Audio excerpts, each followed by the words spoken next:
La Guerra Fría está en pleno apogeo. En Nueva York, un hombre cae misteriosamente desde la ventana de un hotel. En Kentucky, mediante un experimento secreto, se administra LSD a presos durante 2 meses y medio. En Montreal, un médico suministra cientos de descargas eléctricas a sus pacientes psiquiátricos. ¿Hasta dónde llega la Agencia Central de Inteligencia para luchar contra la nueva amenaza del comunismo?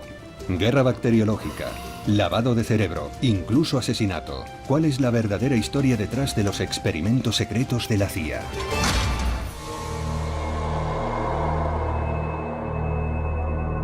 Secretos de la historia. Los experimentos secretos de la CIA.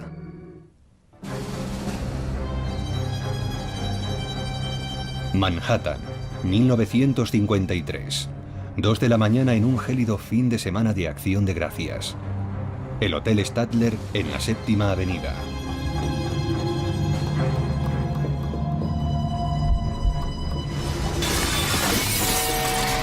Un hombre se precipita al vacío desde el 13º piso y muere. Armand Pastor, el encargado de noche del hotel, es el primero en llegar al lugar. Salí corriendo y vi un cuerpo tendido en el suelo junto a una pared. No esperaba que siguiera con vida, pero el hombre me miraba, allí tendido, queriendo decirme algo, con una mirada muy intensa y los ojos muy abiertos. Yo le hablé intentando entender algo de lo que quería decirme. ¿Fue un suicidio o algo más siniestro? El fallecido es Frank Olson, un hombre de 43 años, investigador de armas biológicas para el ejército en Fort Detrick, Maryland. Lo que pocos saben es que Frank Olson también trabajaba para la CIA. La muerte de Olson no es más que una pieza misteriosa en un rompecabezas mucho más grande, un rompecabezas que, de haberse conocido, habría escandalizado al país. Después de la Segunda Guerra Mundial, el gobierno de Estados Unidos inició un gran número de experimentos médicos secretos con el objetivo de ganar la Guerra Fría, en los que, sin que estos lo supieran, exponía a ciudadanos de su país a agentes químicos y biológicos, desarrollaba técnicas de control mental para crear el llamado candidato Manchú, e incluso planificaba asesinatos de poderosos líderes del Tercer Mundo. ¿Hasta dónde llegaron los experimentos de lavado de cerebro? ¿Cómo se involucró la CIA en estas inquietantes investigaciones de tan serias consecuencias? El día D. El final de la Segunda Guerra Mundial revela toda la magnitud de las atrocidades nazis. En los campos de concentración, las investigaciones médicas realizadas con presos incluyen tanto experimentos físicos como psicológicos. En Dachau, los alemanes realizaban experimentos utilizando la hipnosis, suministrando sustancias en los interrogatorios para averiguar cómo controlar a la gente y lograr que dijeran cosas contra su voluntad. Un intento de dominar el arte del control mental. En Nuremberg, muchos médicos nazis son enjuiciados por crímenes de guerra, pero no todos los responsables terminan ante el tribunal. En secreto, la CIA traslada a Estados Unidos a científicos con conocimientos potencialmente útiles. Es la llamada Operación Sujetapapeles. No podían entrar con un visado del Departamento de Estado porque eran criminales de guerra. El proyecto Sujetapapeles y otros eran operaciones encubiertas para garantizar su entrada al margen de los requisitos legales. Los nuevos científicos enseguida empiezan a trabajar para contrarrestar una amenaza emergente, el creciente poder de la Unión Soviética. En los años siguientes, la Guerra Fría se intensifica a un ritmo alarmante y las superpotencias compiten por la supremacía militar y científica. El espionaje pasa a ser fundamental. La CIA se embarca en un programa multimillonario de investigaciones de alto secreto sobre el uso encubierto de materiales biológicos y químicos, una expresión inocua para una amplia gama de armas aterradoras y nada convencionales. Bacterias para infectar al enemigo, venenos para asesinar, sueros de la verdad para interrogar. Al mando de estos proyectos clandestinos está el Dr. Sidney Gottlieb, director de la muy secreta división química de la CIA. Fue el químico que desarrolló la metodología para los trucos del oficio, el tipo de cosas que en las películas de James Bond se solía dar a la gente. Gottlieb trabaja en el desarrollo de armas biológicas para la CIA en estrecha colaboración con científicos del ejército en Fort Detrick, Maryland. En el botiquín de Fort Detrick había anthrax, peste, brucelosis, todas las enfermedades importantes. En 1953, el director de estas operaciones especiales en Fort Detrick era Frank Olson. La semana de Acción de Gracias, Olson está en Nueva York para una visita médica, pero los detalles son vagos. En ningún momento fue a su casa. Su familia se entera de su muerte la madrugada del sábado. Su hijo Eric tiene entonces 9 años. Tan solo dijeron que tenían que comunicarnos algo y que mi padre había caído o saltado por una ventana en Nueva York. Lo que les cuentan es tan vago como devastador. No nos dieron detalles, ni uno solo. Y la confusión entre si saltó o se cayó se generó desde el primer momento. Según el informe médico, el cuello y la cara de Olson presentan múltiples laceraciones. En el funeral, el ataúd permanece cerrado. La única explicación que nos dieron fue que estaba demasiado mal herido para verlo. Sin que la familia lo sepa, 2 hombres de la CIA asisten al funeral. El Dr. Sidney Gottlieb y su adjunto, el Dr. Robert Lasbrock. Y hay algo que la familia de Olson todavía no sabe. El agente Lasbrock estaba en la habitación del hotel de Nueva York cuando Olson cayó por la ventana y murió. Las extrañas circunstancias de la muerte de Olson plantean muchos interrogantes. Algunas respuestas se encuentran enterradas en su doble vida secreta trabajando para la CIA. La especialidad de Olson son los sistemas de suministro en aerosol, pero en 1953 su carrera ha evolucionado hacia investigaciones de alto secreto sobre la guerra bacteriológica. Durante los años que trabajó para el Estado, le dio muchas vueltas a lo que hacía y se planteó si estaba bien. La CIA y operaciones especiales del ejército planifican experimentos conjuntos para la dispersión de las nuevas armas biológicas. En más de una ocasión, simulan ataques a una ciudad entera. Uno de los objetivos, la metrópoli más poblada del país, Nueva York. El objetivo, evaluar lo fácil que es envenenar a una ciudad entera con una emisión de bacterias en la red del metro. Personal de Fort Detrick, haciéndose pasar por empresas de mantenimiento, se reparten por las salidas de ventilación del metro. Con total discreción, dejan caer bacterias inofensivas a las vías, mientras otros agentes esperan para tomar muestras a lo largo de la red. El viento generado por los trenes transporta rápidamente los gérmenes por los túneles e infecta toda la red del metro en cuestión de minutos. Con una sustancia más letal, un ataque similar a una ciudad enemiga sería eficiente y mortífero. La CIA no está sola en su esfuerzo por desarrollar nuevas armas contra los comunistas. Estados Unidos firma un acuerdo tripartito con Canadá y Gran Bretaña, los 3 países que trabajan juntos para ganar la Guerra Fría. Las investigaciones británicas sobre guerra bioquímica se llevan a cabo en la base militar de Porton Down, en el suroeste de Inglaterra. Durante los años 30 y 40, Porton Down era líder mundial en investigación bioquímica. Allí conocían el intento de infectar la red del metro de Nueva York. Hubo un intercambio constante de información y la presencia de uno o más científicos estadounidenses en Porton Down era bastante frecuente. En mayo de 1953, los científicos de Porton Down investigan uno de los agentes neurotóxicos más letales conocidos por el hombre, el sarín. Los experimentos se realizan con militares voluntarios, pero los jóvenes soldados no tienen ni idea de lo que están haciendo.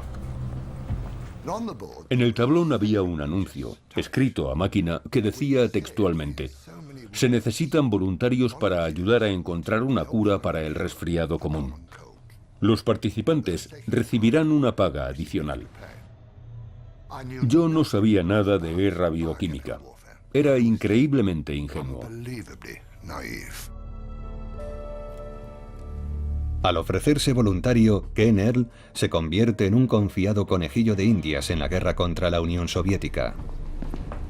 En Porton Down, el 4 de mayo, 2 técnicos les llevan a él y otros 5 hombres de las fuerzas aéreas a un cuarto muy pequeño. Los 2 hombres nos dijeron que nos remangáramos el brazo izquierdo para dejarlo al descubierto. Luego cogieron 2 trozos de tela y nos lo sujetaron al antebrazo.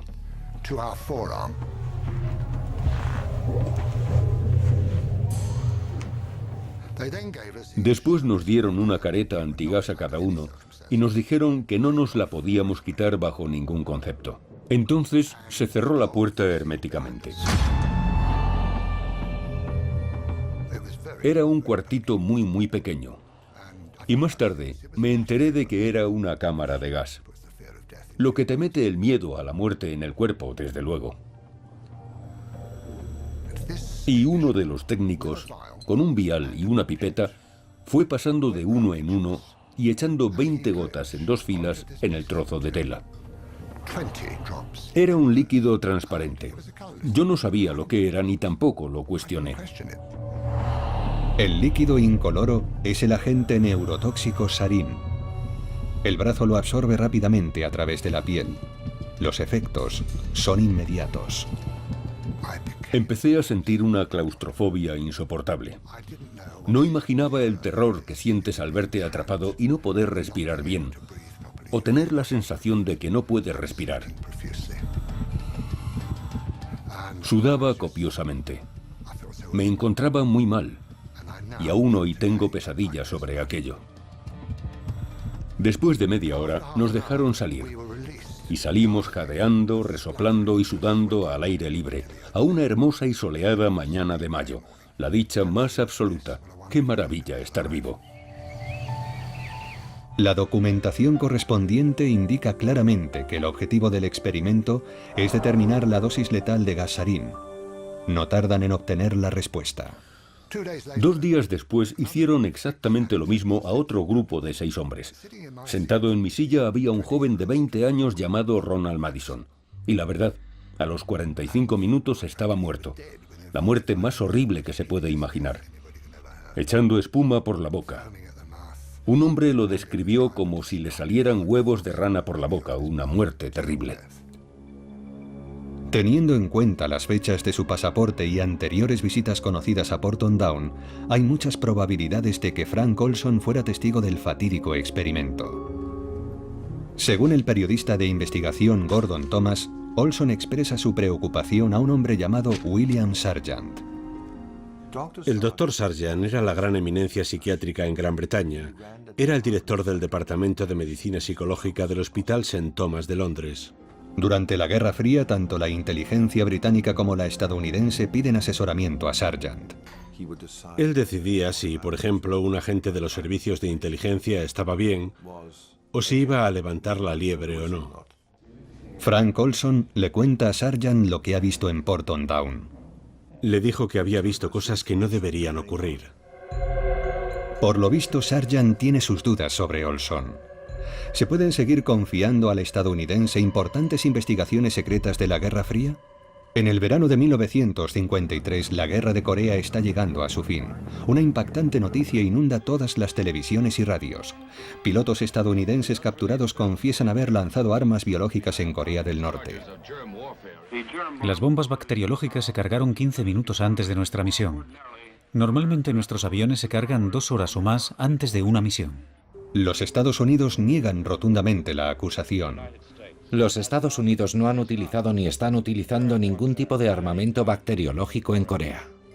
Los comunistas han debido lavar el cerebro a los pilotos para que estos realicen confesiones falsas. ¿Pero cómo? La CIA está decidida a averiguarlo. En la CIA temían que los comunistas hubieran logrado importantes avances en temas como los interrogatorios o en hacer que la gente actuara contra su voluntad. Para combatir la nueva amenaza, la CIA pone en marcha una intensa iniciativa para dominar el arte del control mental. Buscaban formas de manipular y controlar el comportamiento humano. Estudiaron sustancias químicas, técnicas como el electroshock. Una sustancia en particular llama poderosamente su atención: la dietilamida de ácido lisérgico, o LSD. Tenían la esperanza de utilizar esas sustancias para ablandar a la gente antes de interrogarla, o para programar mentalmente a alguien y prepararlo para realizar misiones. 10 años antes de su apogeo como droga de ocio, el LSD se convierte en el centro de los esfuerzos de la CIA en su búsqueda del suero de la verdad perfecto.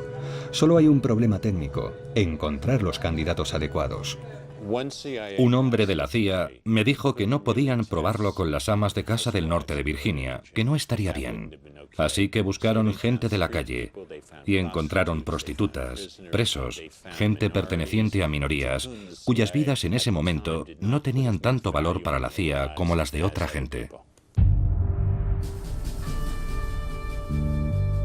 En el Centro Federal de Investigación de las Adicciones en Lexington, Kentucky, la CIA contrata al Dr. Harris Isbell para estudiar los efectos de la exposición prolongada al LSD.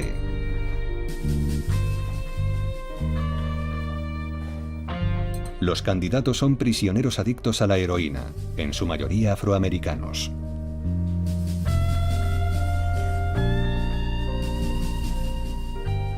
Lo que allí ocurría era de una falta de ética increíble. Tenían presos voluntarios a los que se les suministraba LSD como parte del experimento clínico, y después se les daba heroína como recompensa. En un experimento, los presos ingirieron dosis crecientes de LSD durante 77 días seguidos.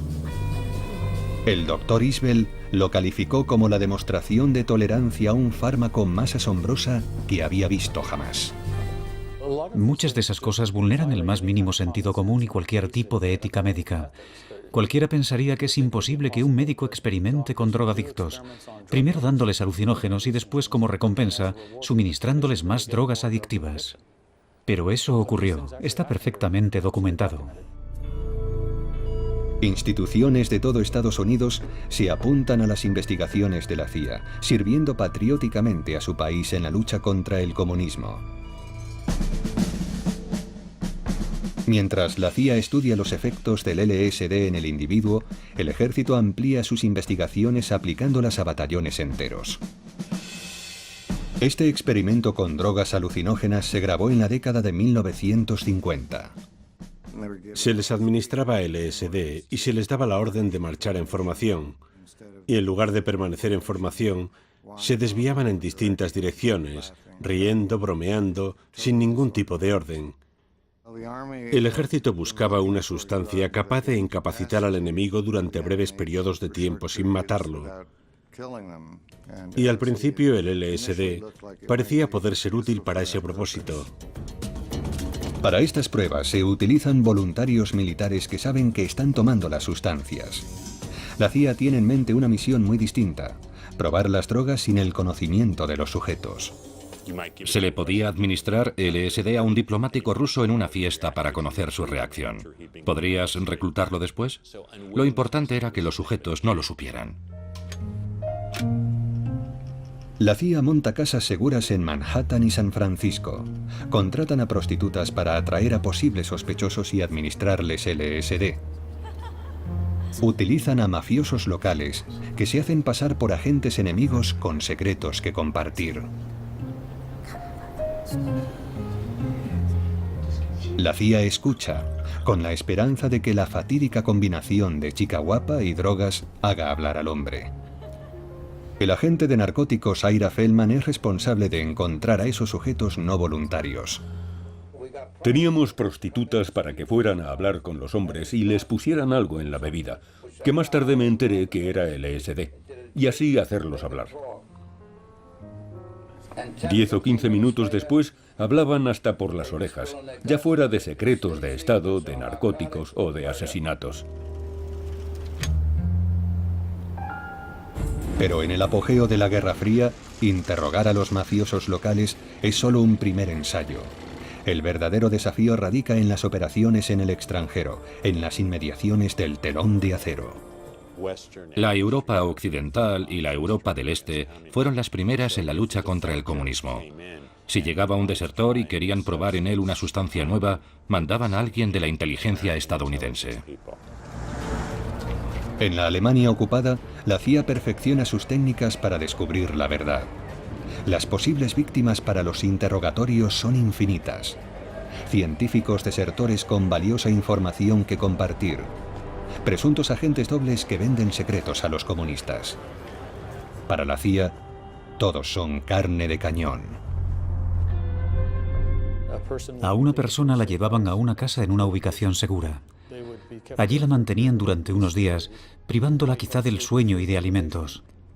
Seguramente le administrarían alcohol, barbitúricos, alucinógenos u otras sustancias, y luego le aplicaban una serie de técnicas en los interrogatorios. Con el fin de probar estas técnicas a conciencia, la CIA debe llevar los interrogatorios hasta el horrible final. La expresión que la CIA utilizaba era experimentos terminales, para referirse a experimentos que conducían a la muerte o graves lesiones del interrogado. Entre los testigos de estos experimentos está Frank Olson, el científico de Fort Detrick. Su pasaporte muestra varios viajes a Alemania, uno en el verano de 1953. Lo que ve le perturba profundamente. De vuelta a Estados Unidos, Olson pasa por Inglaterra y allí visita una vez más a William Sargant, el asesor de inteligencia. Sargant me dijo textualmente que cuando Frank volvió aquella vez estaba muy diferente, que estaba como muy excitado, enfadado, molesto. William Sargant está convencido de que ahora la CIA tiene un grave problema. Los secretos de la Guerra Fría ya no están seguros en manos de Frank Olson. Así que cuando Olson despega de la base de la RAF en Northolt para volar de regreso a Washington, Sargant llama a su director en el MI6 y le dice: tenemos un problema. Seguramente la información fue pasando por la cadena de mando hasta llegar por fin a Washington. Cuando su marido regresa, Alice Olson nota un importante cambio en él. Aquel verano, cuando mi padre volvió, mi madre dijo que sabía que estaba muy afectado. Es probable que Olson fuera testigo de experimentos de alto secreto que pocos dentro de la CIA sabían que existían. Frank Olson tenía mucha información de primera mano sobre asuntos de alto secreto relacionados con armas y sustancias biológicas. Y, como tal, habría sido una importante fuente de preocupación si hubiera empezado a contar públicamente lo que sabía. Como director de las investigaciones sobre control mental, Sidney Gottlieb es el único que está al corriente de todo lo que sabe Olson. Si Olson está compartiendo secretos de Estado, Gottlieb necesita saberlo, y decide llevar a cabo un pequeño experimento por su cuenta. El Hotel Deep Creek Lodge en Maryland. Miércoles, 18 de noviembre de 1953. Frank Olson y 6 colegas de operaciones especiales en Fort Detrick asisten a una reunión clandestina. Allí se les unen representantes de la CIA, entre ellos Sidney Gottlieb y su adjunto, Robert Lasbrock. La invitación, que por alguna asombrosa razón aún tenemos, describe la tapadera de la reunión. Un grupo de periodistas que se reúnen en un bosque para hablar de periodismo de fauna y flora. Según los documentos de la CIA, la noche del jueves después de cenar, Gottlieb echa una pequeña cantidad de LSD en una botella de Cointreau. Cuando conocí a Gottlieb, me dijo que les preocupaba qué ocurriría si los comunistas secuestraban a un científico y lo drogaban. ¿Se mostraría muy comunicativo? Por eso iban a organizar una reunión científica y drogar a los participantes. Y dijo que mi padre solo había sido uno más de los hombres que tomaron la droga.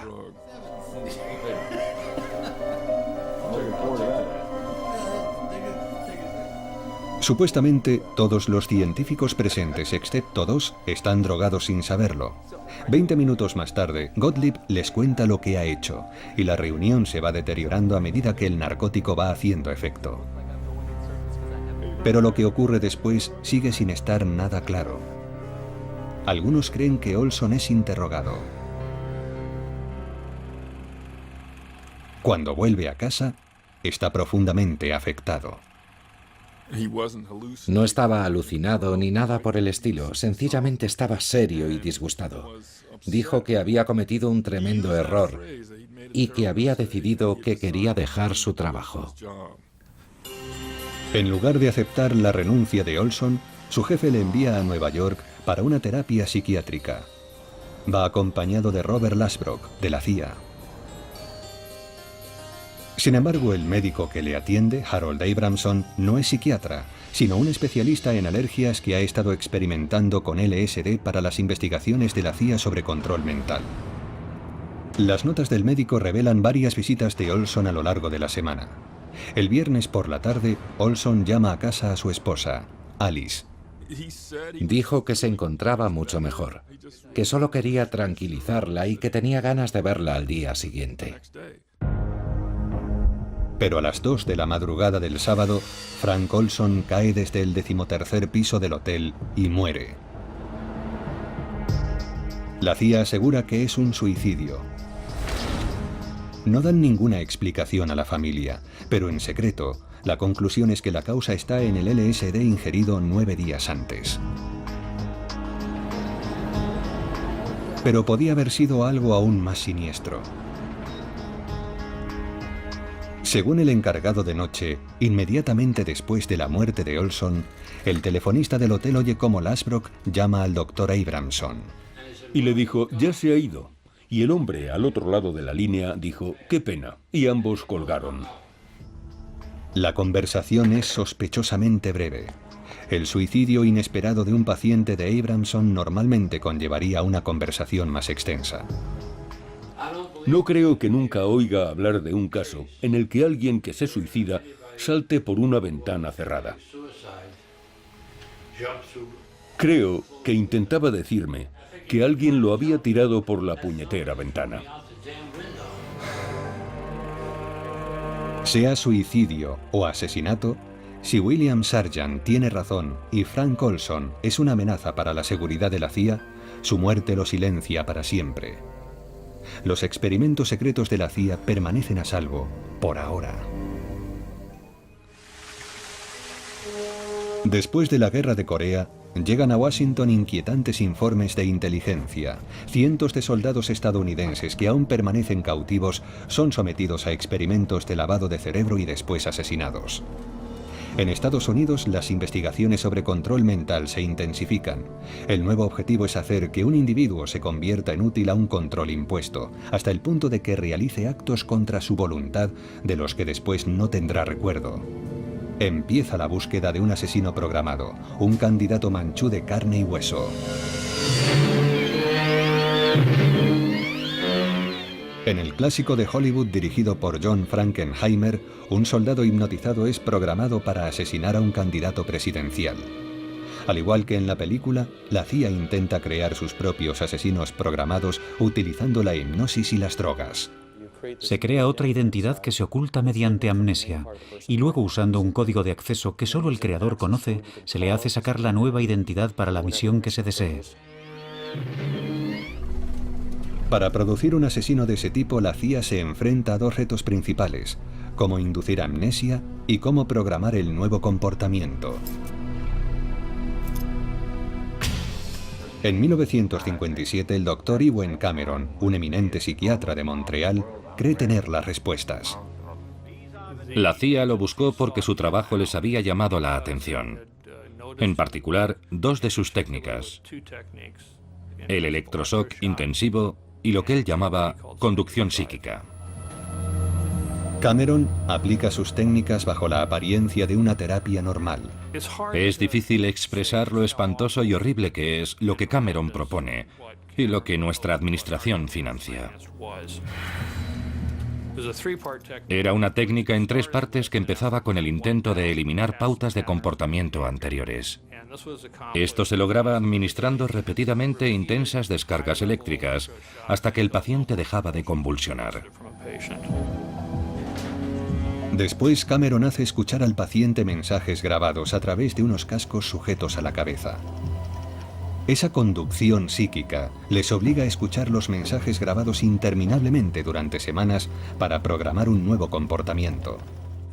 La última fase consistía en intentar borrar todo recuerdo de lo ocurrido, lo que se conseguía haciendo dormir al paciente durante 30 o 40 días, en los que se le administraban distintas combinaciones de fármacos. Eso no es ningún tipo de terapia. Son experimentos de lavado de cerebro. Desde que los griegos empezaron a pensar en la ética médica, la primera regla fue no hacer daño. Es una regla que Cameron infringió. Durante 4 años, la CIA financia todo el trabajo de Cameron con la esperanza de usar sus técnicas para crear un asesino programado. Psiquiatras de todo el país, en hospitales, cárceles e incluso en algunas de las mejores universidades también están en la nómina de la CIA. Se exploran todas las técnicas de lavado de cerebro posibles. Una en particular obsesiona a la CIA durante años: la hipnosis. Una de las cosas que la CIA quería saber era si se podía dar a una persona bajo hipnosis la orden de asesinar a otra. Eso habría sido un candidato manchú. Pero el asesino no debe recordar lo que ha hecho. Se puede coger a una persona normal, entrenarla y lograr que salga al campo y dispare contra el enemigo. El objetivo de la hipnosis no es llevar a la persona a apretar el gatillo, es evitar que recuerde, para que en caso de ser capturada o interrogada, no pueda revelar nada. Las pruebas sugieren que solo hay un hombre a quien la CIA considera seriamente como objetivo de un asesino programado: Fidel Castro. A principios de los 60, se selecciona a varios asesinos en potencia para su programación, pero todos los intentos de hipnosis fracasan y la idea se abandona rápidamente. Pero en 1968 tiene lugar un asesinato que parece tener todos los ingredientes de una operación de este tipo. Según algunos, es obra de un asesino programado, hipnotizado por la CIA. Mi agradecimiento a todos ustedes. Y ahora vamos a Chicago. También ganaremos allí. 4 de junio de 1968. Noche electoral en las primarias demócratas en California. Es medianoche y el senador Robert Kennedy pronuncia su discurso de la victoria en el Hotel Ambassador. Después lo sacan del hotel a través de la cocina abarrotada de gente. De repente se oyen unos disparos.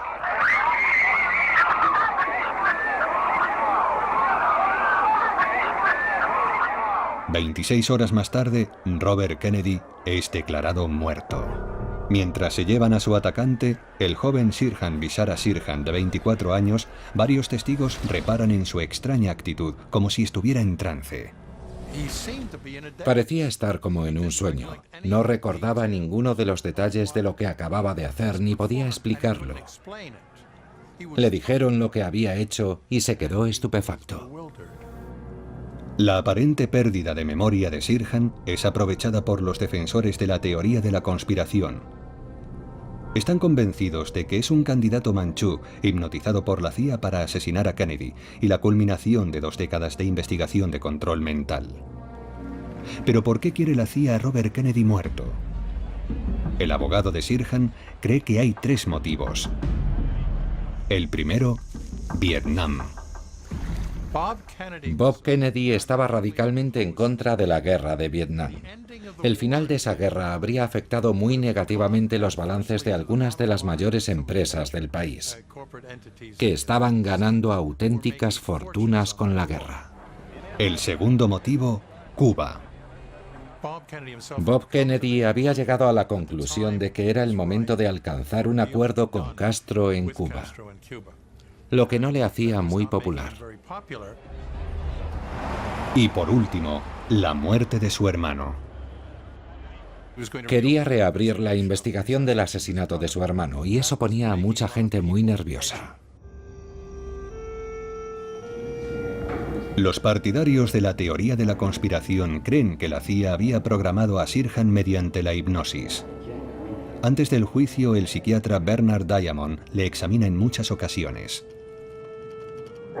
Esa chica, yo la seguí. Me llevó a un lugar oscuro.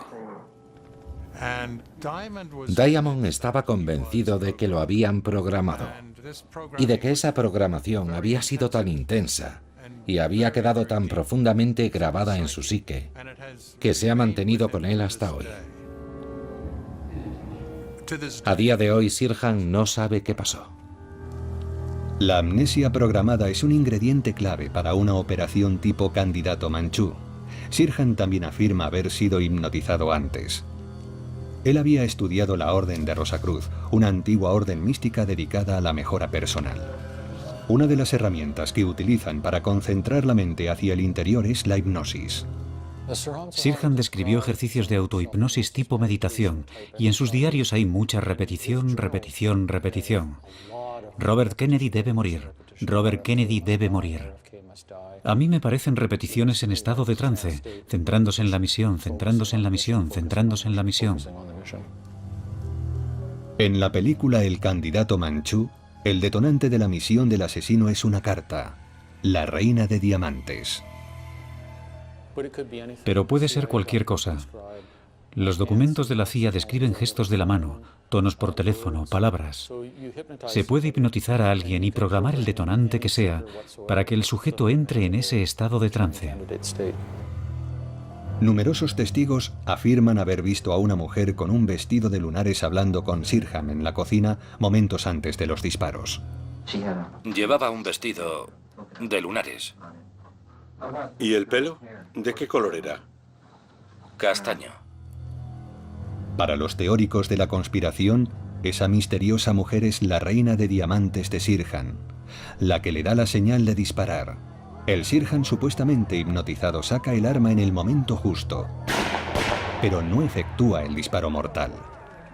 Hay que tener en cuenta que había mucho jaleo. Es casi como si Sirhan estuviera programado para distraer a todo el grupo allí presente, lo que permitiría a otra persona llevar a cabo la verdadera misión: matar a Kennedy disparándole en la parte posterior de la cabeza.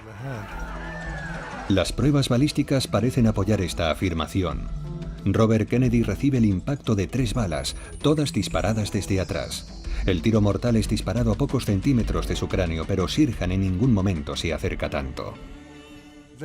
Ningún testigo lo sitúa a una distancia inferior al metro o metro y poco de Bob Kennedy, y siempre delante de él. A las supuestas pruebas a favor de la conspiración hay que añadir el número de balas disparadas. Kennedy recibe 3 impactos.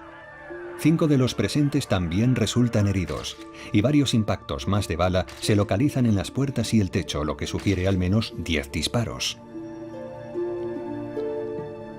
La pistola de Sirhan, de calibre 22, solo tiene 8 balas. Para más de 8 balas haría falta una segunda arma.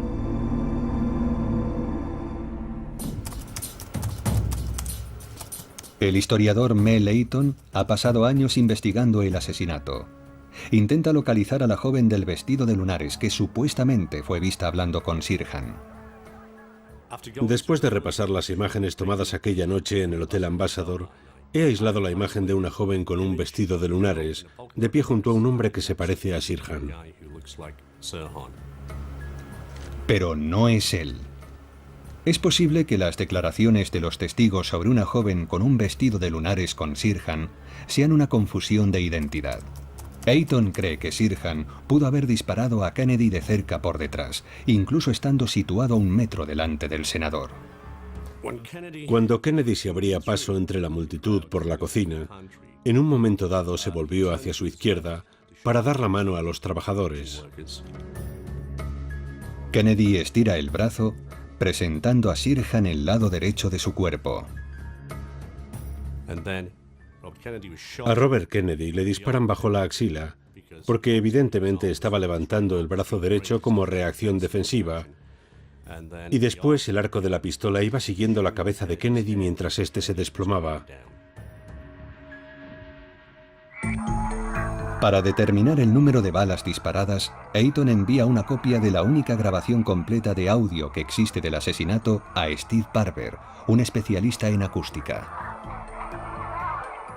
Y de repente oigo pam, pam, pam. Y después un grito agudo de mujer, un grito terrorífico, justo después de los disparos. 3 segundos antes del primer disparo se producen 2 ruidos secos no identificados. El primer ruido seco lo descarté sin dudarlo. Era como si el micrófono hubiera tropezado con algo.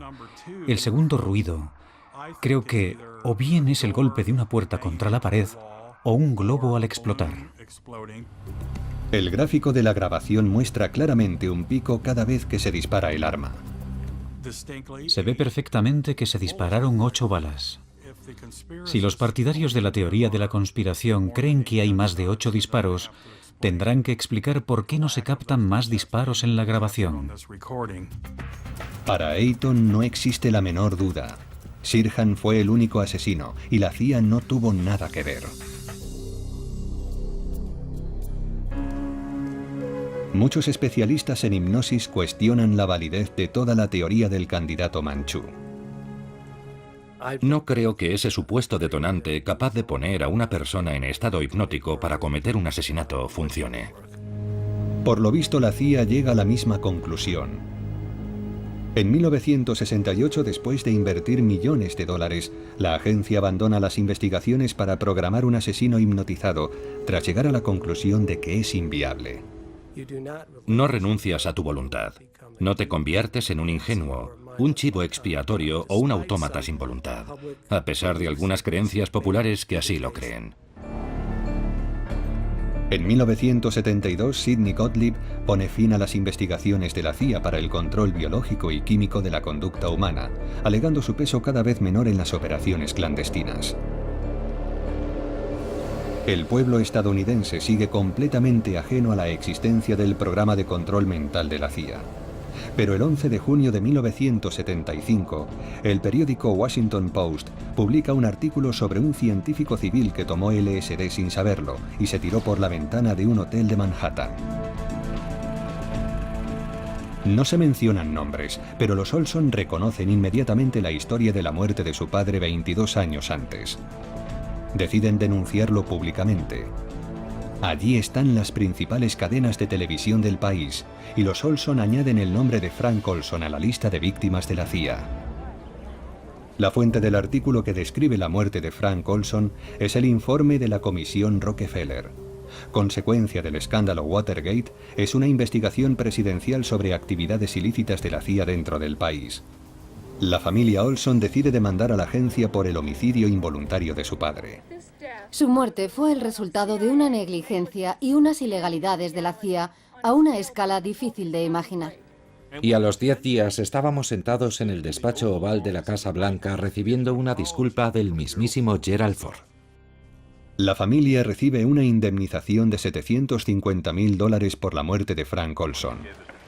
Espoleado por lo publicado en los medios de comunicación, el Congreso pone en marcha su propia investigación sobre la CIA, presidida por el senador Frank Church. Sidney Gottlieb y Robert Lasbrock son llamados a testificar. Había, por supuesto, afirmaciones o ideas sobre todo lo que quizá podría hacerse con la hipnosis. Un pequeño proyecto en el que un hipnotizador realizó unos experimentos principalmente para ver las posibles limitaciones de la hipnosis. ¿Se puede conseguir que una persona haga bajo hipnosis algo que normalmente no haría? Las revelaciones son escalofriantes. La CIA había contratado a 80 instituciones para proyectos de investigación de control mental, con un coste para el contribuyente equivalente a $30 millones actuales. El comité llega a la conclusión de que la CIA ha mostrado un desprecio intolerable hacia el valor de la vida humana. El exdirector de la CIA, Richard Helms, revela que en 1973 dio órdenes a Sidney Gottlieb de destruir todos los informes relacionados con los experimentos de control mental. pero algunos consiguieron escapar de las garras de la trituradora.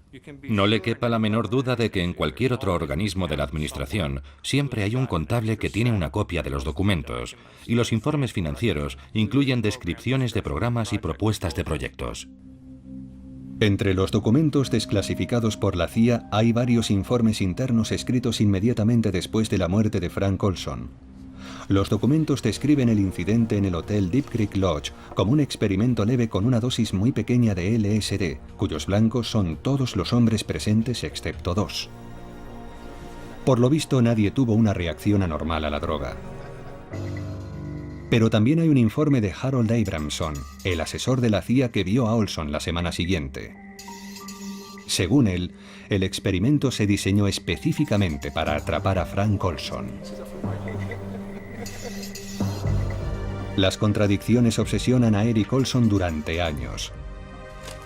Está convencido de que ha habido algo más. En su búsqueda de respuestas, decide por fin preguntar al único hombre en quien sabe que puede confiar, su padre.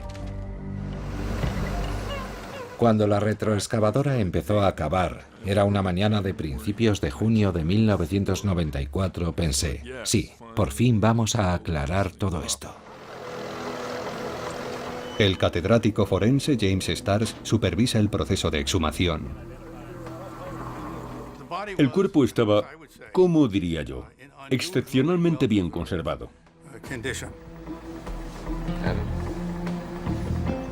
Una cosa queda clara enseguida. No había indicios de laceraciones en la cara ni en la cabeza.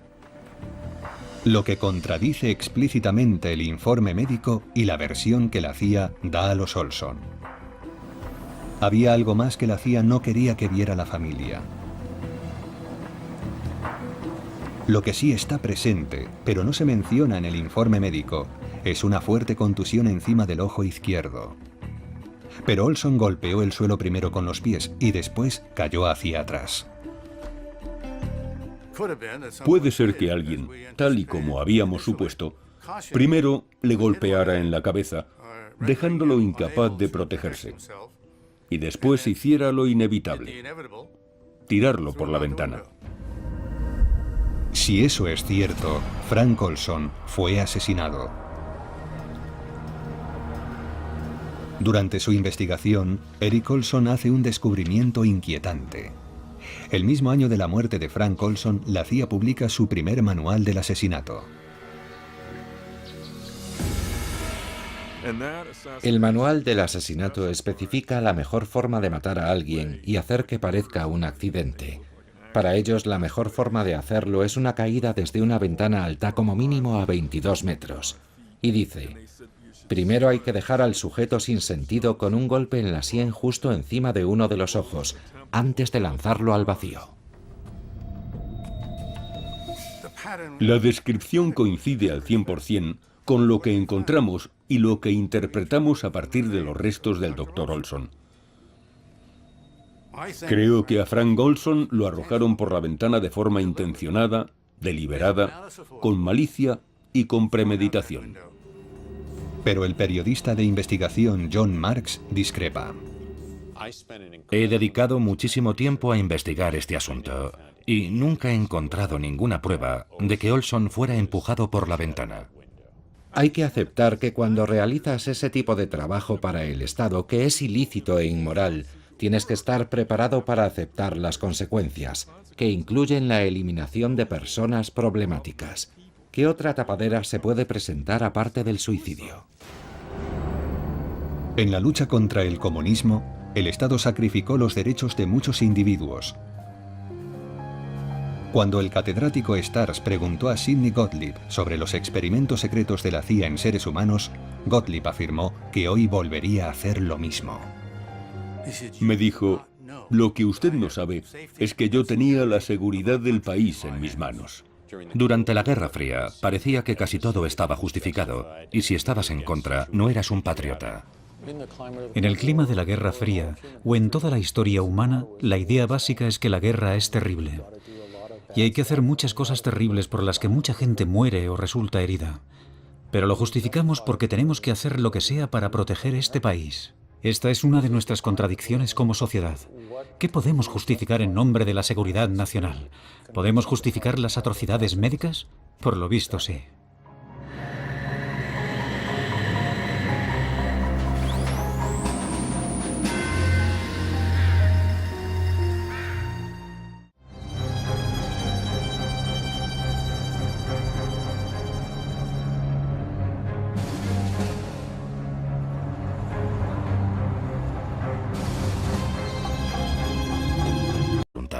A pesar de algunas creencias populares que así lo creen.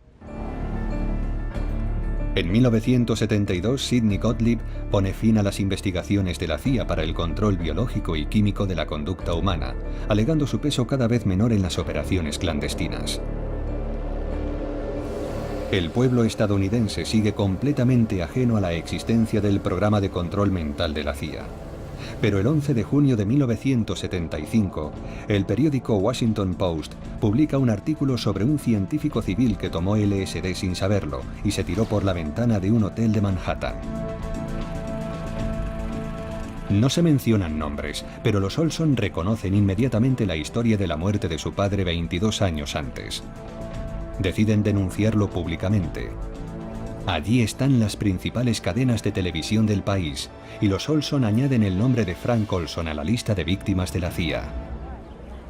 La fuente del artículo que describe la muerte de Frank Olson es el informe de la Comisión Rockefeller.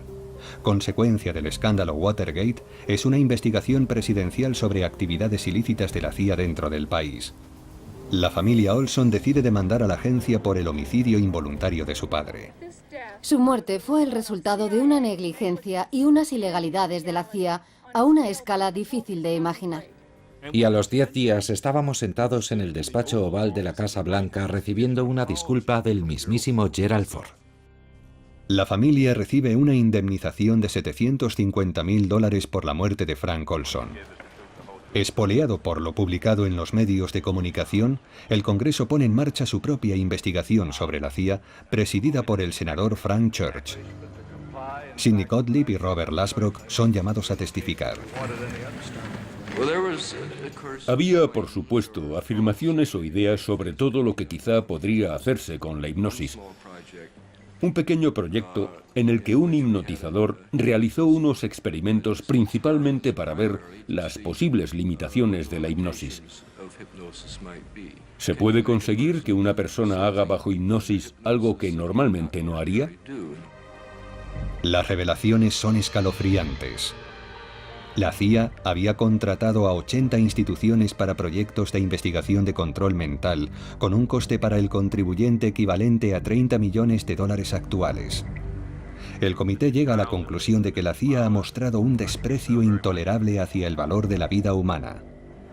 El exdirector de la CIA, Richard Helms, revela que en 1973 dio órdenes a Sidney Gottlieb de destruir todos los informes relacionados con los experimentos de control mental. Pero algunos consiguieron escapar de las garras de la trituradora.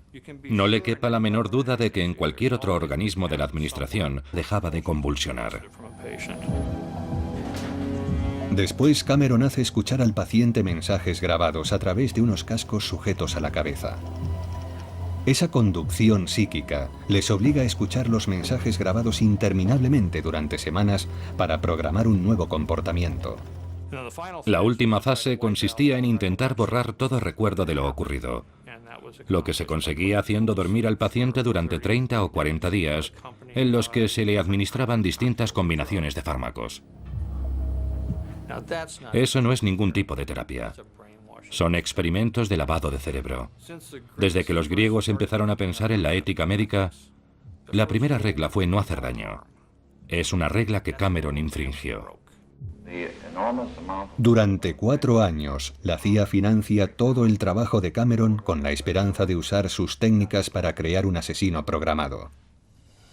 Psiquiatras de todo el país, en hospitales, cárceles e incluso en algunas de las mejores universidades, también están en la nómina de la CIA.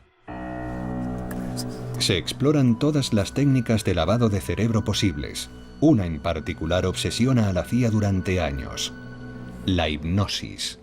Una de las cosas que la CIA quería saber era si se podía dar a una persona bajo hipnosis la orden de asesinar a otra. Eso habría sido un candidato manchú. Pero el asesino no debe recordar lo que ha hecho. Se puede coger a una persona normal, entrenarla y lograr que salga al campo y dispare contra el enemigo. El objetivo de la hipnosis no es llevar a la persona a apretar el gatillo, es evitar que recuerde, para que en caso de ser capturada o interrogada, no pueda revelar nada. Las pruebas sugieren que solo hay un hombre a quien la CIA considera seriamente como objetivo de un asesino programado: Fidel Castro. A principios de los 60 se selecciona a varios asesinos en potencia para su programación, pero todos los intentos de hipnosis fracasan y la idea se abandona rápidamente. Pero en 1968 tiene lugar un asesinato que parece tener todos los ingredientes de una operación de este tipo. Según algunos, es obra de un asesino programado, hipnotizado por la CIA. Mi agradecimiento a todos ustedes. Y ahora vamos a Chicago. También ganaremos allí. 4 de junio de 1968. Noche electoral en las primarias demócratas en California. Es medianoche y el senador Robert Kennedy pronuncia su discurso de la victoria en el Hotel Ambassador.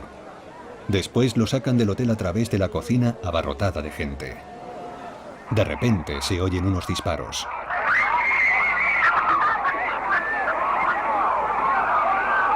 Después Cameron hace escuchar al paciente mensajes grabados a través de unos cascos sujetos a la cabeza. Esa conducción psíquica les obliga a escuchar los mensajes grabados interminablemente durante semanas para programar un nuevo comportamiento. La última fase consistía en intentar borrar todo recuerdo de lo ocurrido, lo que se conseguía haciendo dormir al paciente durante 30 o 40 días, en los que se le administraban distintas combinaciones de fármacos.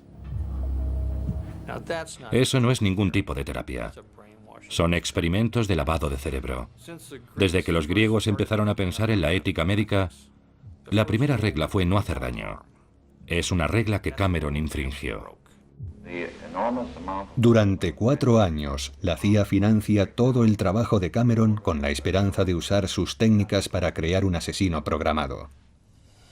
Psiquiatras de todo el país, en hospitales, cárceles e incluso en algunas de las mejores universidades también están en la nómina de la CIA. Se exploran todas las técnicas de lavado de cerebro posibles. Una en particular obsesiona a la CIA durante años: la hipnosis. Una de las cosas que la CIA quería saber era si se podía dar a una persona bajo hipnosis la orden de asesinar a otra. Eso habría sido un candidato manchú. Pero el asesino no debe recordar lo que ha hecho.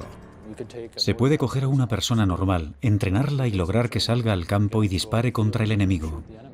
El objetivo de la hipnosis no es llevar a la persona a apretar el gatillo, es evitar que recuerde, para que en caso de ser capturada o interrogada, no pueda revelar nada. Las pruebas sugieren que solo hay un hombre a quien la CIA considera seriamente como objetivo de un asesino programado: Fidel Castro. A principios de los 60 se selecciona a varios asesinos en potencia para su programación, pero todos los intentos de hipnosis fracasan y la idea se abandona rápidamente. Pero en 1968 tiene lugar un asesinato que parece tener todos los ingredientes de una operación de este tipo. Según algunos, es obra de un asesino programado, hipnotizado por la CIA. Mi agradecimiento a todos ustedes. Y ahora vamos a Chicago. También ganaremos allí. 4 de junio de 1968. Noche electoral en las primarias demócratas en California. Es medianoche y el senador Robert Kennedy pronuncia su discurso de la victoria en el Hotel Ambassador. Después lo sacan del hotel a través de la cocina abarrotada de gente. De repente se oyen unos disparos.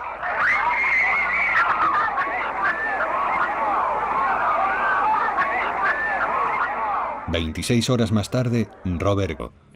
Lo que se conseguía haciendo dormir al paciente durante 30 o 40 días, en los que se le administraban distintas combinaciones de fármacos.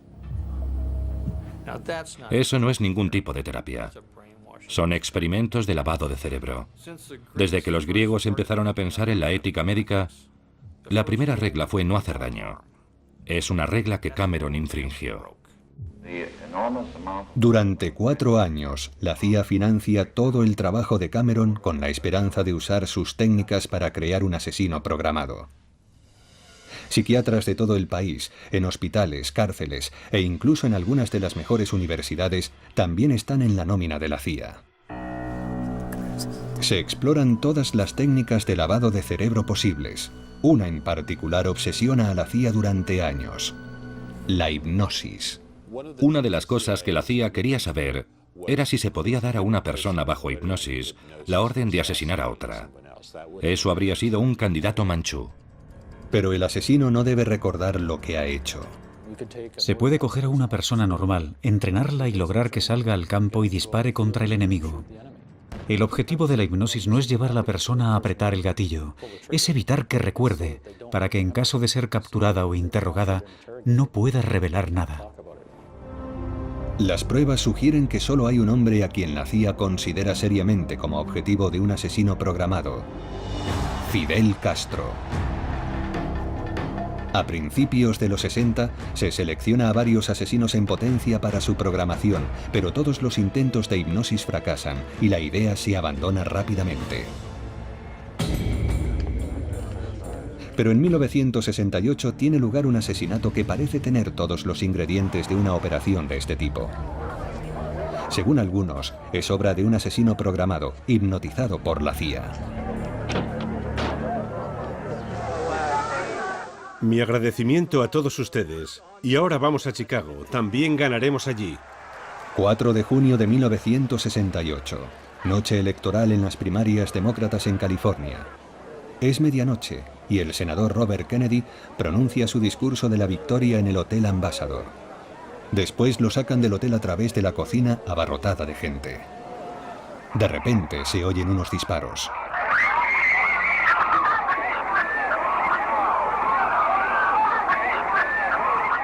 «26 horas más tarde, Robert Kennedy es declarado muerto. Mientras se llevan a su atacante, el joven Sirhan Bishara Sirhan, de 24 años, varios testigos reparan en su extraña actitud, como si estuviera en trance. Parecía estar como en un sueño. No recordaba ninguno de los detalles de lo que acababa de hacer, ni podía explicar respirar. Sudaba copiosamente. Me encontraba muy mal. Y aún hoy tengo pesadillas sobre aquello. Después de media hora nos dejaron salir. Y salimos jadeando, resoplando y sudando al aire libre, a una hermosa y soleada mañana de mayo. La dicha más absoluta. ¡Qué maravilla estar vivo! La documentación correspondiente indica claramente que el objetivo del experimento es determinar la dosis letal de gas sarín. No tardan en obtener la respuesta. 2 días después hicieron exactamente lo mismo a otro grupo de 6 hombres. Sentado en mi silla había un joven de 20 años llamado Ronald Madison. Y la verdad, a los 45 minutos estaba muerto. La muerte más horrible que se puede imaginar. Echando espuma por la boca. Un hombre lo describió como si le salieran huevos de rana por la boca, una muerte terrible. Teniendo en cuenta las fechas de su pasaporte y anteriores visitas conocidas a Porton Down, hay muchas probabilidades de que Frank Olson fuera testigo del fatídico experimento. Según el periodista de investigación Gordon Thomas, Olson expresa su preocupación a un hombre llamado William Sargent. El Dr. Sargent era la gran eminencia psiquiátrica en Gran Bretaña. Era el director del Departamento de Medicina Psicológica del Hospital St. Thomas de Londres. Durante la Guerra Fría, tanto la inteligencia británica como la estadounidense piden asesoramiento a Sargent. Él decidía si, por ejemplo, un agente de los servicios de inteligencia estaba bien o si iba a levantar la liebre o no. Frank Olson le cuenta a Sargent lo que ha visto en Porton Down. Le dijo que había visto cosas que no deberían ocurrir. Por lo visto, Sargent tiene sus dudas sobre Olson. ¿Se pueden seguir confiando al estadounidense importantes investigaciones secretas de la Guerra Fría? En el verano de 1953, la Guerra de Corea está llegando a su fin. Una impactante noticia inunda todas las televisiones y radios. Pilotos estadounidenses capturados confiesan haber lanzado armas biológicas en Corea del Norte. Las bombas bacteriológicas se cargaron 15 minutos antes de nuestra misión. Normalmente nuestros aviones se cargan 2 horas o más antes de una misión. Los Estados Unidos niegan rotundamente la acusación. Los Estados Unidos no han utilizado ni están utilizando ningún tipo de armamento bacteriológico en Corea. Los comunistas han debido lavar el cerebro a los pilotos para que estos realicen confesiones falsas. ¿Pero cómo? La CIA está decidida a averiguarlo. En la CIA temían que los comunistas hubieran logrado importantes avances en temas como los interrogatorios o en hacer que la gente actuara contra su voluntad. Para combatir la nueva amenaza, la CIA pone en marcha e incluso planificaba asesinatos de poderosos líderes del tercer mundo. ¿Hasta dónde llegaron los experimentos de lavado de cerebro? ¿Cómo se involucró la CIA en estas inquietantes investigaciones de tan serias consecuencias? El día D. El final de la Segunda Guerra Mundial revela toda la magnitud de las atrocidades nazis. En los campos de concentración, las investigaciones médicas realizadas con presos incluyen tanto experimentos físicos como psicológicos. En Dachau, los alemanes realizaban experimentos utilizando la hipnosis, suministrando sustancias en los interrogatorios para averiguar cómo controlar a la gente y lograr que dijeran cosas contra su voluntad. Un intento de dominar el arte del control mental. En Nuremberg, muchos médicos nazis son enjuiciados por crímenes de guerra, pero no todos los responsables terminan ante el tribunal. En secreto, la CIA traslada a Estados Unidos a científicos con conocimientos potencialmente útiles. Es la llamada Operación Sujetapapeles. No podían entrar con un visado del Departamento de Estado porque eran criminales de guerra. El proyecto Sujetapapeles y otros eran operaciones encubiertas para garantizar su entrada al margen de los requisitos legales. Los nuevos científicos enseguida empiezan a trabajar para contrarrestar una amenaza emergente, el creciente poder de la Unión Soviética. En los años siguientes, la Guerra Fría se intensifica a un ritmo alarmante y las superpotencias compiten por la supremacía militar y científica. El espionaje pasa a ser fundamental. La CIA se embarca en un programa multimillonario de investigaciones de alto secreto sobre el uso encubierto de materiales biológicos y químicos, una expresión inocua para una amplia gama de armas aterradoras y nada convencionales.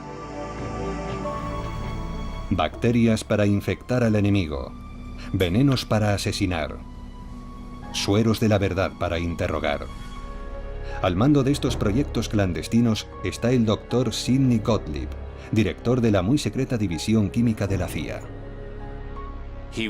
Fue el químico que desarrolló la metodología para los trucos del oficio, el tipo de cosas que en las películas de James Bond se solía dar a la gente. Gottlieb trabaja en el desarrollo de armas biológicas para la CIA en estrecha colaboración con científicos del ejército en Fort Detrick, Maryland.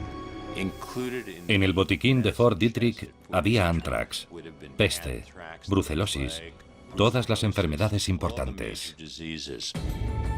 En 1953, el director... Caso en el que alguien que se suicida salte por una ventana cerrada.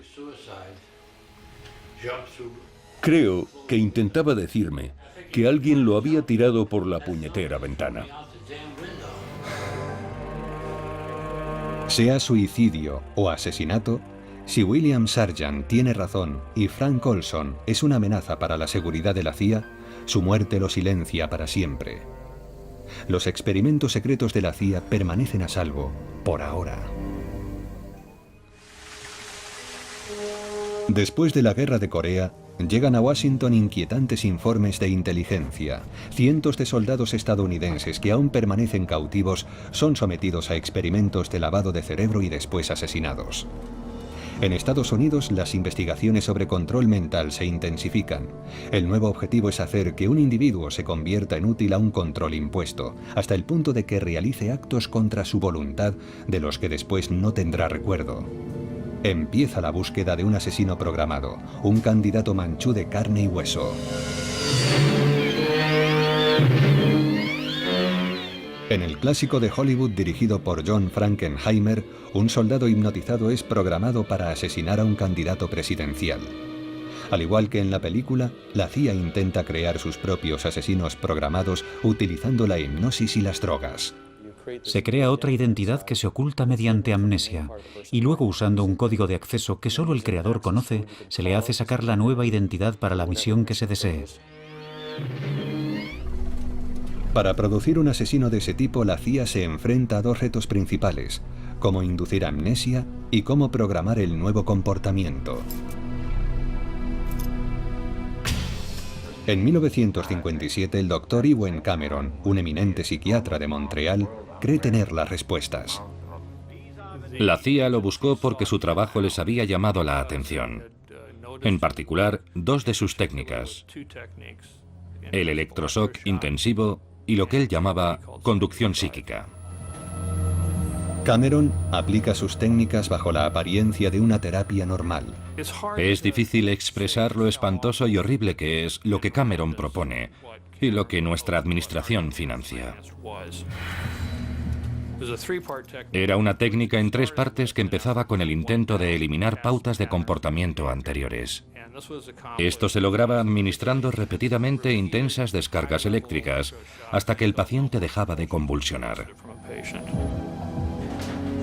Después, Cameron hace escuchar al paciente mensajes grabados a través de unos cascos sujetos a la cabeza. Esa conducción psíquica les obliga a escuchar los mensajes grabados interminablemente durante semanas para programar un nuevo. Con total discreción, dejan caer bacterias inofensivas a las vías, mientras otros agentes esperan para tomar muestras a lo largo de la red. El viento generado por los trenes transporta rápidamente los gérmenes por los túneles e infecta toda la red del metro en cuestión de minutos. Con una sustancia más letal, un ataque similar a una ciudad enemiga sería eficiente y mortífero. La CIA no está sola en su esfuerzo por desarrollar nuevas armas contra los comunistas. Estados Unidos firma un acuerdo tripartito con Canadá y Gran Bretaña, los 3 países que trabajan juntos para ganar la Guerra Fría. Las investigaciones británicas sobre guerra bioquímica se llevan a cabo en la base militar de Porton Down, en el suroeste de Inglaterra. Durante los años 30 y 40, Porton Down era líder mundial en investigación bioquímica. Allí conocían el intento de infectar la red del metro de Nueva York. Hubo un intercambio constante de información. Y la presencia de uno o más científicos estadounidenses en Porton Down era bastante frecuente. En mayo de 1953, los científicos de Porton Down investigan uno de los agentes neurotóxicos más letales conocidos por el hombre, el sarín. Los experimentos se realizan con militares voluntarios, pero los jóvenes soldados no tienen ni idea de lo que están haciendo. En el tablón había un anuncio, escrito a máquina, que decía textualmente: se necesitan voluntarios para ayudar a encontrar una cura para el resfriado común. Los participantes recibirán una paga adicional. Yo no sabía nada de guerra bioquímica. Era increíblemente ingenuo. Al ofrecerse voluntario, Ken Earl se convierte en un confiado conejillo de Indias en la guerra contra la Unión Soviética. En Porton Down, el 4 de mayo, 2 técnicos les llevan a él y otros 5 hombres de las fuerzas aéreas a un cuarto muy pequeño. Los 2 hombres nos dijeron que nos remangáramos el brazo izquierdo para dejarlo al descubierto. Luego, cogieron 2 trozos de tela y nos lo sujetaron al antebrazo.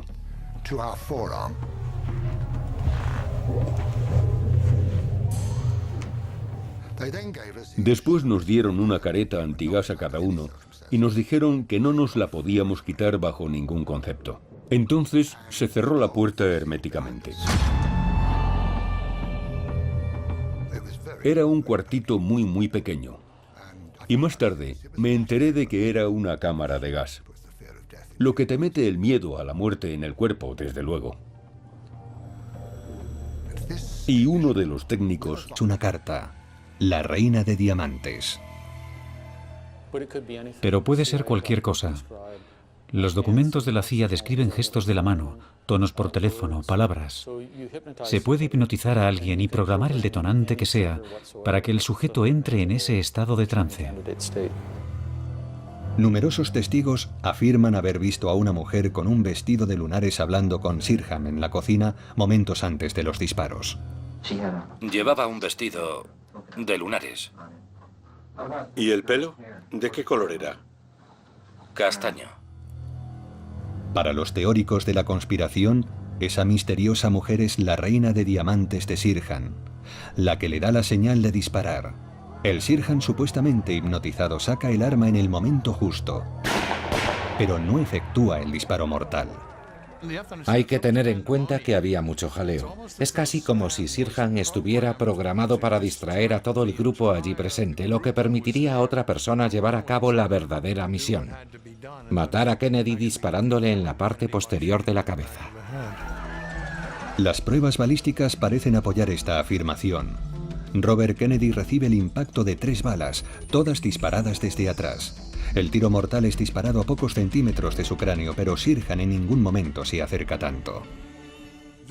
Ningún testigo lo sitúa a una distancia inferior al metro o metro y poco de Bob Kennedy, y siempre delante de él.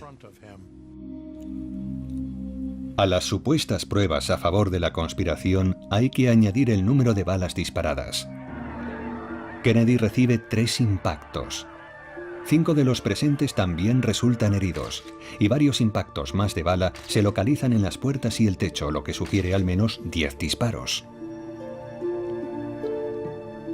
La pistola de Sirhan, de calibre 22, solo tiene 8 balas. Para más de 8 balas haría falta una segunda arma.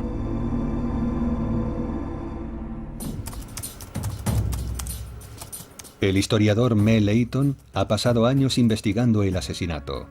Intenta localizar a la joven del vestido de lunares que supuestamente fue vista hablando con Sirhan. Después de repasar las imágenes tomadas aquella noche en el Hotel Ambassador, he aislado la imagen de una joven con un vestido de lunares, de pie junto a un hombre que se parece a Sirhan. Pero no es él. Es posible que las declaraciones de los testigos sobre una joven con un vestido de lunares con Sirhan sean una confusión de identidad. Leighton cree que Sirhan pudo haber disparado a Kennedy de cerca por detrás, incluso estando situado a 1 metro delante del senador.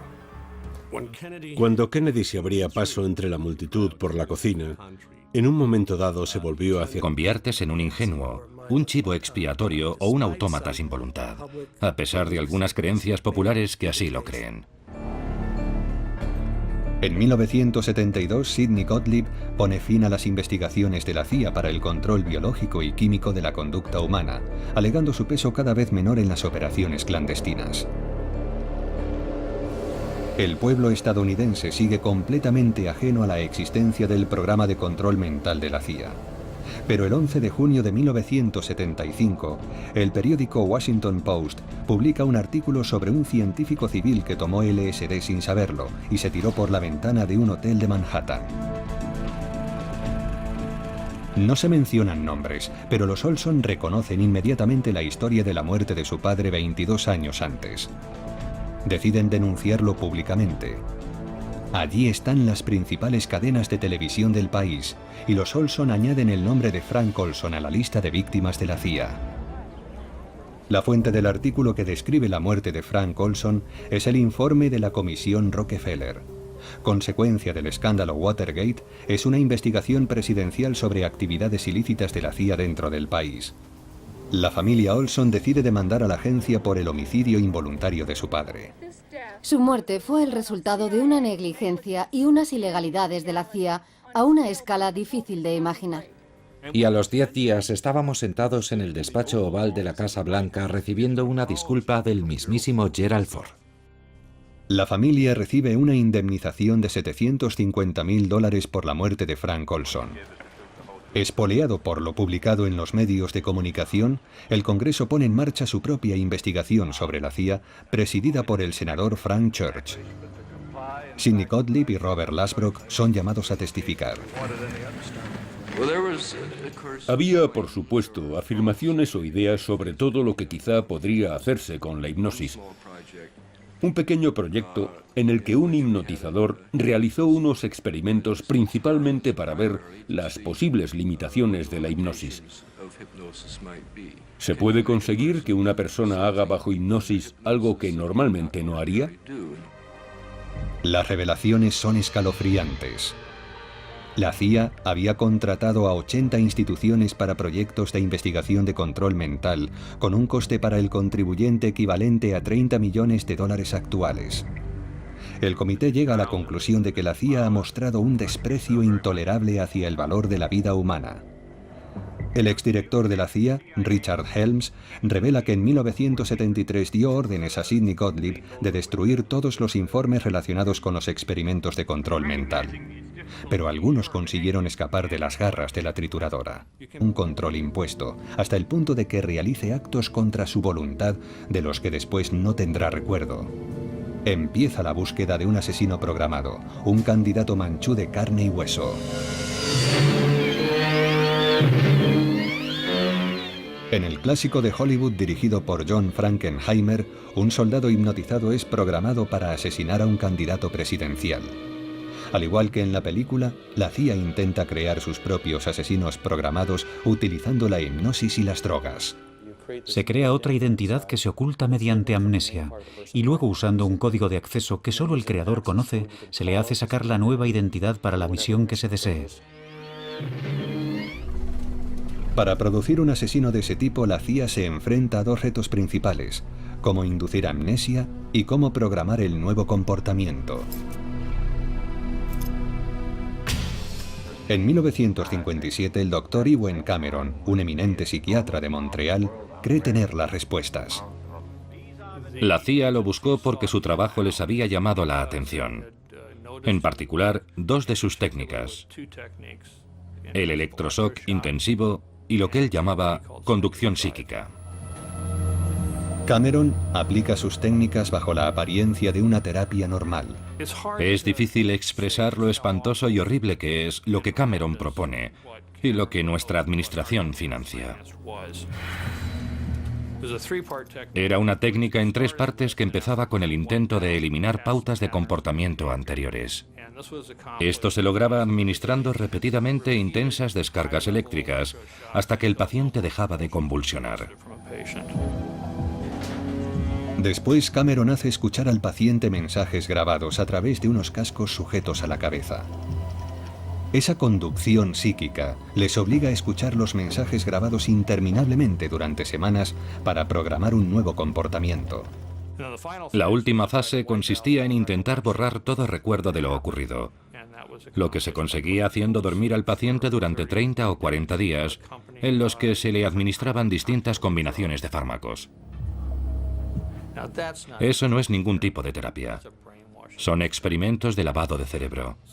Desde que los griegos empezaron a pensar en la ética médica, la primera regla fue no hacer daño. Es una regla que Cameron infringió. Durante 4 años, la CIA financia todo el trabajo de Cameron con la esperanza de usar sus técnicas para crear un asesino programado. Psiquiatras de todo el país, en hospitales, cárceles e incluso en algunas de las mejores universidades, también están en la nómina de la CIA. Se exploran todas las técnicas de lavado de cerebro posibles. Una en particular